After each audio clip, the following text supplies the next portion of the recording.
What's up, people? It's your boy Ray, back again here to talk about all things anime. I unfortunately returned today with a loss of words and a heavy heart. The recent tragic event that took place in Kyoto, Japan is a moment I don't think I'll ever forget as an anime fan or as a human being. After reading the news, I was overwhelmed with sadness, frustration, and hopelessness, as I imagine many of you were and still are. I cannot begin to process the hardships those families are currently going through.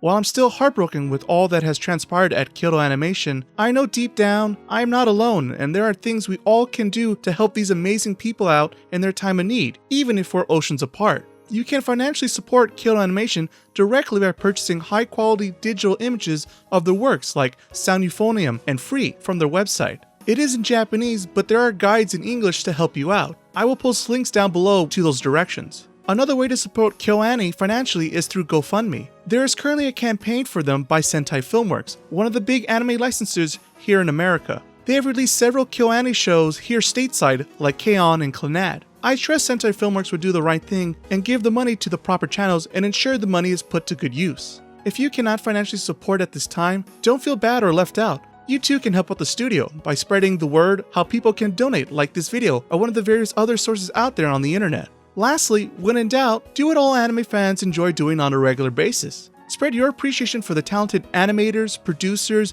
writers, artists, composers, and directors that help bring our favorite stories and characters to life. So jump on all the social medias you got and let the whole world know why you love KyoAni and share how their work has made a positive impact on your life. And I will do the same. If you're new to the anime scene, Kyoto Animation has been in the anime industry since 1981, and it's no stranger to popularity or success. They've had many big hits over the years, with titles like Violent Evergarden, Hyoka, and The Melancholy of Haruhi Suzumiya, just to name a few. I personally have been a fan of their work for over a decade now. I can honestly say their works have given me a better perspective in my life and have made me a better person. In this video, I'll share with you how KyoAni affected me on a personal level in 10 different amazing productions of theirs. Yes, there will be spoilers ahead, but I'll try to keep them light since another goal of mine is to get you guys to watch some of these outstanding series and hopefully share them with others. Number 10. Lucky Star. Now, Lucky Star is a somewhat typical slice-of-life comedy about high school girls. However, for me it was so much more. You see, around this time when the show was released,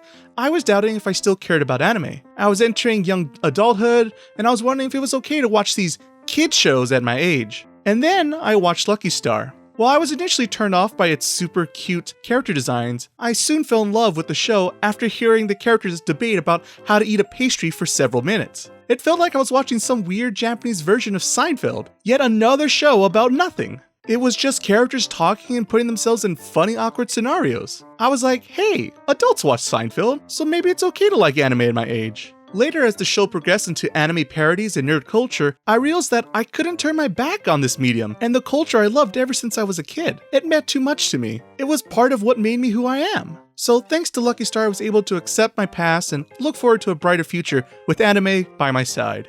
You could say if it wasn't for Lucky Star, I would have never made it this YouTube channel or my podcast. There's food for thought.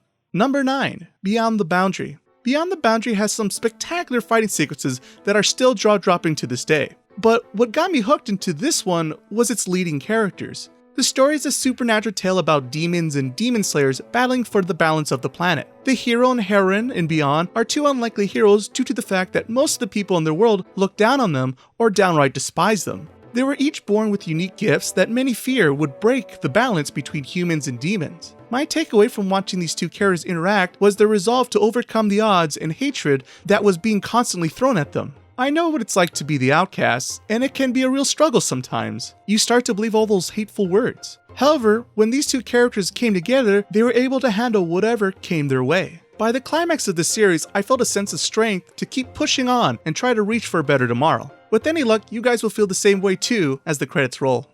Number 8. Kanon 2006. Kanon is based off a visual novel and was the first anime series that got me into playing visual novels. I won't lie here, I haven't seen this one in some time now, and the plot can be overwhelming at times. There's a lot of drama in this series. I recommend watching it when you're in a good place because this one is one of those shows that is a bit of a tearjerker. The feeling I get thinking about Kanon is a sense that we are all connected in some way or another.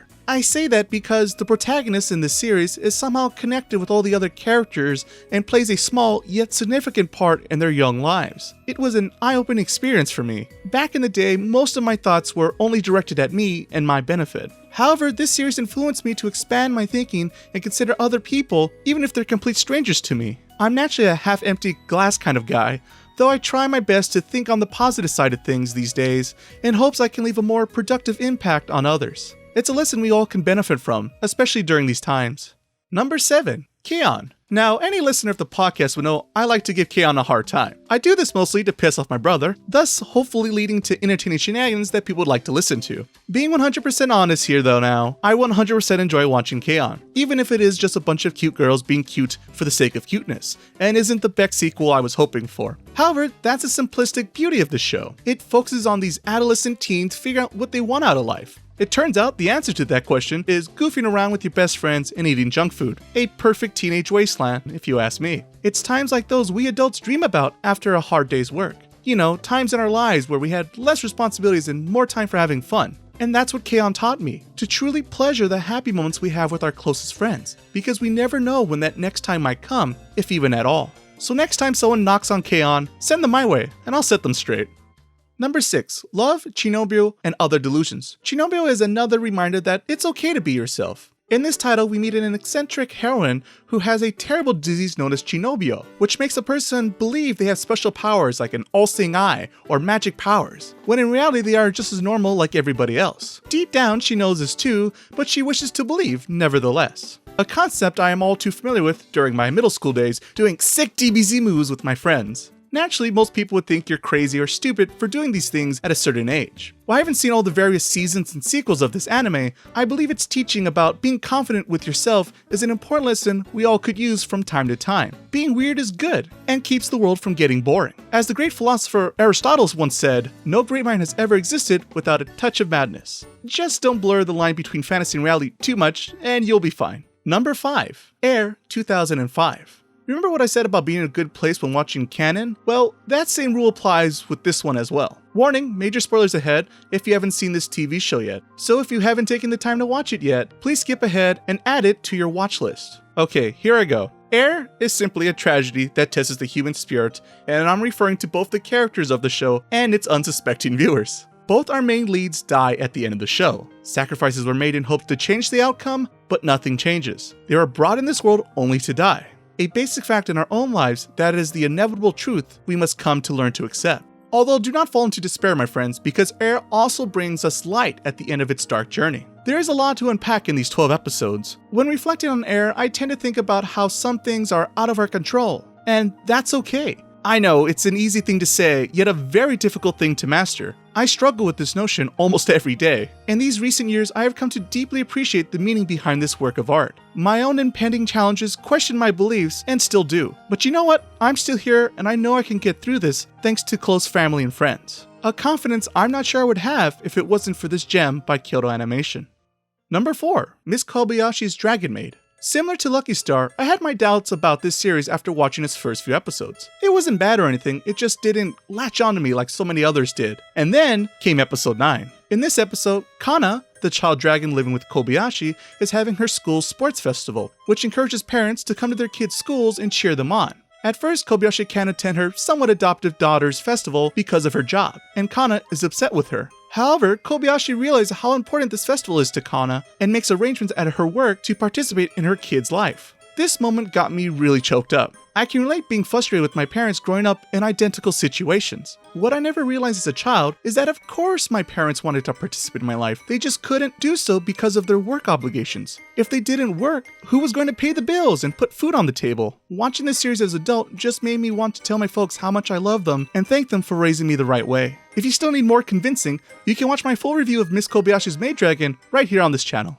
Number 3. A silent voice. If you're limited on time and can't squeeze in a season of a TV show, you might want to take a peek at this outstanding movie that is currently out on Netflix. A Silent Voice is a redemption tale that will pull at your heartstrings. The premise surrounds a high school boy who is trying to make amends with people he has hurt in his past, in particular a young deaf girl that he used to bully back in elementary school. He felt so bad about how he used to treat her that he even learned sign language so he could properly apologize to her. things get more complicated and engaging as old and new friends get thrown into the mix. It's an engrossing tale full of complex characters and drama. As you can imagine, this film focuses on the negative effects harassing can have on a person, which is another dilemma I can relate to. I too was picked on as a kid. Fortunately, I wasn't afraid to belt someone in the mouth, though I encourage everyone not to use violence unless it's truly necessary. I can only imagine what other kids had to go through who didn't know how to fight back. And this is not just a growing up issue, this happens every day in the workplace for many adults. My wish is for everyone to see this movie and think about their own actions and how they affect others. Giving into hate and violence is so easy, but I implore everyone to take the higher, more difficult road of making this world a better place for all.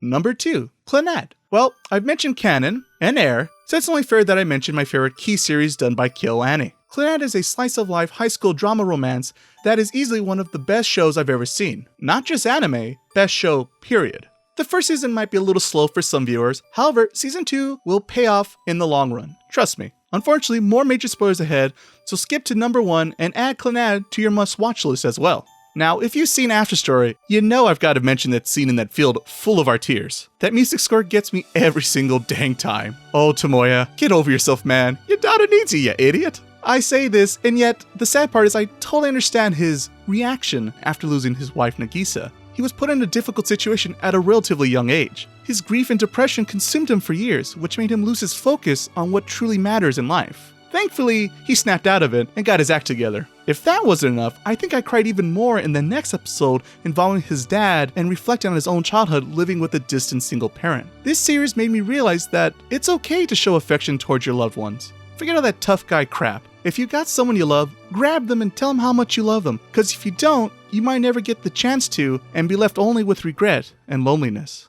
Last, but certainly not least, number 1 is The Melancholy of Haruhi Suzumiya. Just saying the title of the show out loud puts a smile on my face. Haruhi was the series that pushed me into the deep end of Japanese animation. I fell in love with all its characters and the chemistry they brought in every single episode. I immediately connected with Kyon and his sarcastic, laid-back approach to life. I laughed with all the supernatural sci-fi nonsense he got himself caught up in and all the time. I could go on and on about all the amazing things I cherish about this anime, but I'll try to contain myself and concentrate on one of its life-changing moments for me. I would be a fool not to mention the very long runtime, yet incredible movie that is The Disappearance of Haruhi Suzumiya. In this film, Kyon gets everything he ever wanted, a world without Haruhi and all the drama that comes from being associated with her, yet, as the story unfolds, he realizes that deep down, he misses her and all the friends he's met thanks to Haruhi. It's got the whole "it's a wonderful life" thing going on, which invokes that all too critical message to be careful what you wish for and appreciate what you have. In summary, not only did Haruhi push me over the edge with my obsession with anime, but also made me pause and realize how lucky I am. I urge you to catch up on this groundbreaking series for me, if you haven't yet. Worst case scenario, you'll still be blown away by God knows, like I did all those years ago. So there you have it, people. 10 different productions masterfully done by Kyoto Animation that affected my life in a positive way. I'm wholeheartedly grateful to all the fantastic creators who helped shape all these characters and stories for me to enjoy and so many other anime fans out there. I'm not sure I could say thank you enough to everyone in Kyoto, but I'll try. Domo, arigatou gozaimasu. I encourage you guys to share your feelings about the incredible work KyoAni has done for the anime community all these years, and share your favorite moments from them down below in the comments. I also have a weekly podcast called Watch and Play, where we talk about anime and everything else pop culture. I plan on continuing this discussion there and hope you will join us by sending us your emails and tweets. I'll provide links down below for that. Remember, please consider donating if you can, and keep reminding people the importance of this issue in the incoming months. There will be tough times ahead of us, but I believe we will overcome this hardship, and I pray that we will see more masterpieces from Kyoto Animation in the future. Thanks again for watching. Later, people.